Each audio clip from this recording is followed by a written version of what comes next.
Master Your Mindset Radio, episode 122. Welcome to Master Your Mindset Radio, the show where we empower you to discover your true self before the world told you differently. Now for your host, Elizabeth Nader.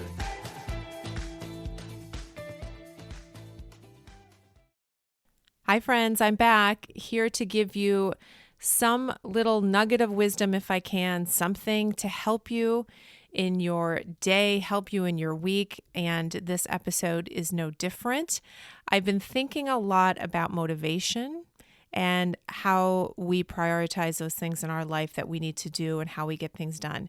And I saw a book the other day, which I haven't purchased yet, but I loved the title of it. And it's essentially about hugging your monsters. Hugging your monsters. So that is the title of this episode, Hugging Your Monsters.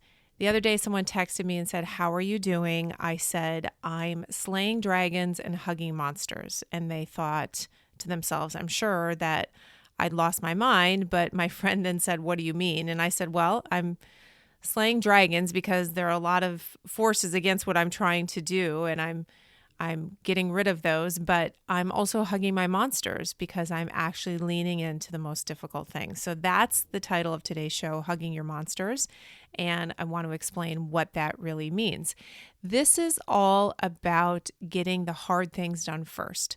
Now, that's not just necessarily related to your daily task list, although that is one of the primary areas that hugging your monsters really helps you.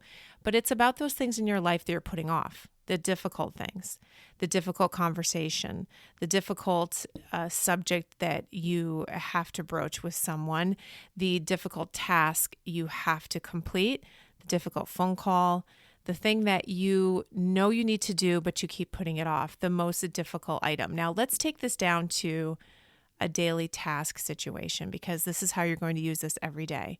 When you wake up in the morning, you think through your list of what you need to accomplish for the day, or in some cases, you do it the night before.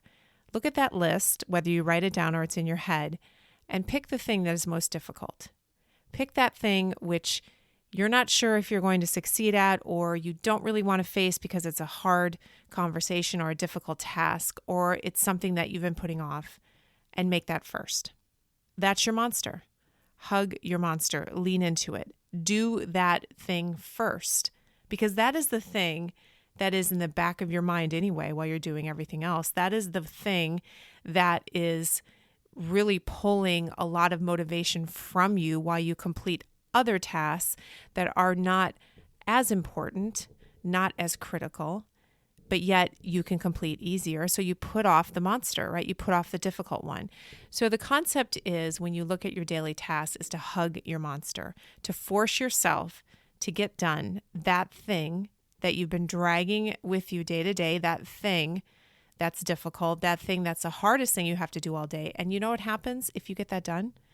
It's amazing, the difference that you feel. Not only are you checking that box, but you are actually accomplishing something difficult and challenging, yet overcoming some sort of fear that you built up around it. Overcoming something that's telling you, "Oh, this is going to be a pain. Oh, I don't really want to do this." When you get that done, the rest of your day, of your week opens up, and suddenly it feels like you can get so much more accomplished, and suddenly other things feel much less difficult.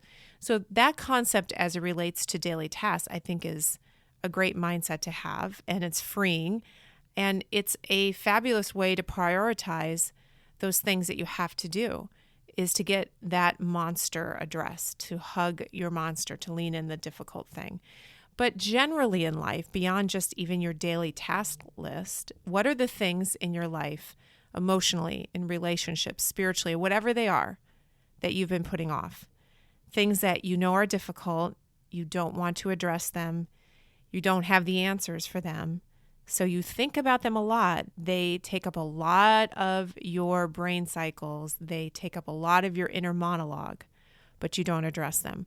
They're like the monsters that you see around the corner, or you imagine are there, like when you're young and they're hiding under your bed and in your closet, and you're afraid and you don't want to deal with it, but you also don't want to face it head on.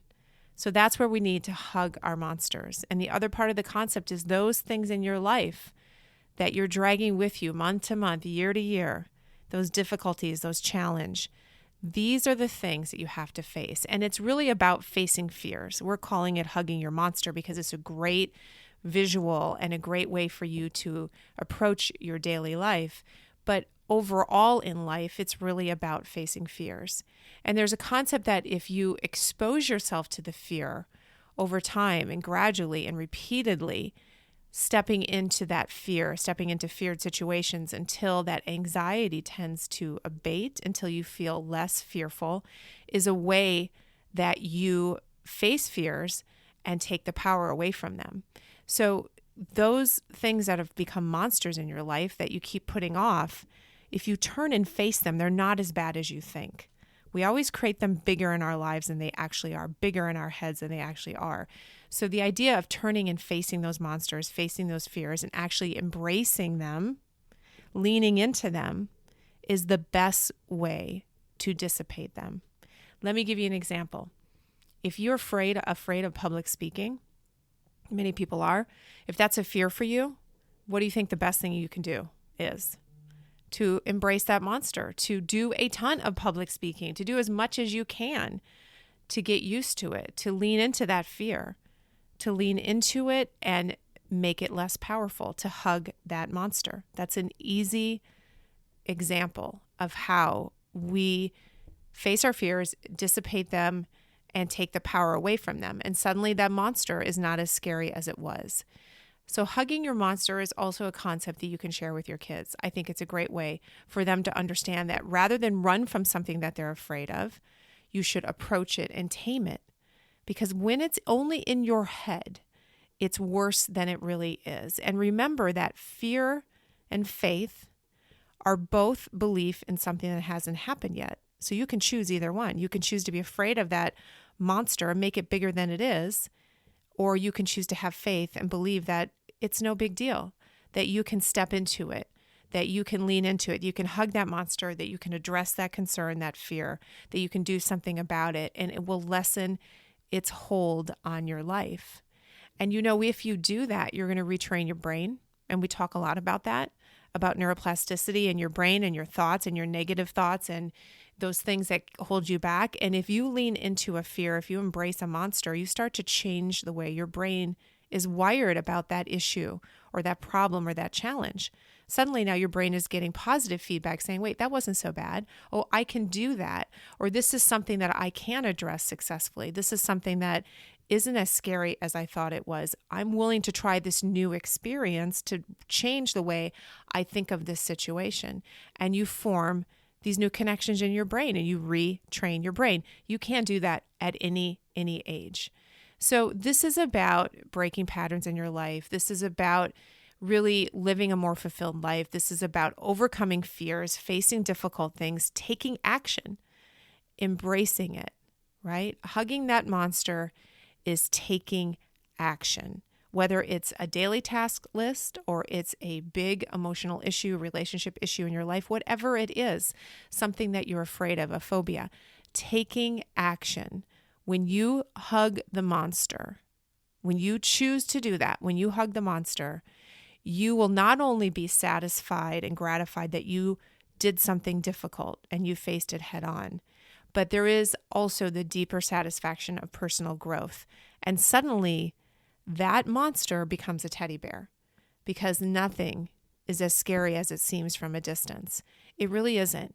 If you face it head on, it has a way of taking the power of it out of the situation. And suddenly it's not what you thought it was, not what you created. The longer that you refuse to hug that monster and the longer that you just avoid all of it, the bigger that monster becomes in your mind. And that's all in your mind. So you have a choice. So let's hug some monsters today. Let's look at our daily lives and say, what can we do first that will make us realize that we can accomplish so much more than we push ourselves to?